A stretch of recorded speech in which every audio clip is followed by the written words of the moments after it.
शान्तिको सन्देश। सुरुदेखि नै इस्लामले सम्पूर्ण विश्वमा शान्तिको सन्देश बोकेको छ। त्यो कुरा यहुदी रब्बी अब्दुल्ला बिन सलामले पैगम्बर मुहम्मदले मक्का छाडेपछि मदिना पुग्नु भएको क्षणको वर्णन गरेको कुरालाई स्पष्ट रूपमा पुष्टि गरेको थियो। यसो भन्दै जब पैगम्बर शान्ति र आशीर्वाद उहाँमाथि मदिनामा आउनुभयो, मानिसहरू उहाँको वरिपरि भेला भए र म पनि तिनीहरूमध्ये एक थिएँ।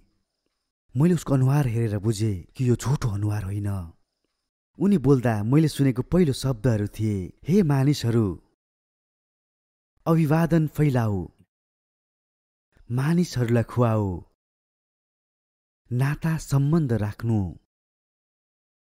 र अरूहरू सुतिरहेको बेला रातको समयमा प्रार्थना गर र तिमी शान्तिसँग स्वर्गमा प्रवेश गर्नेछौ।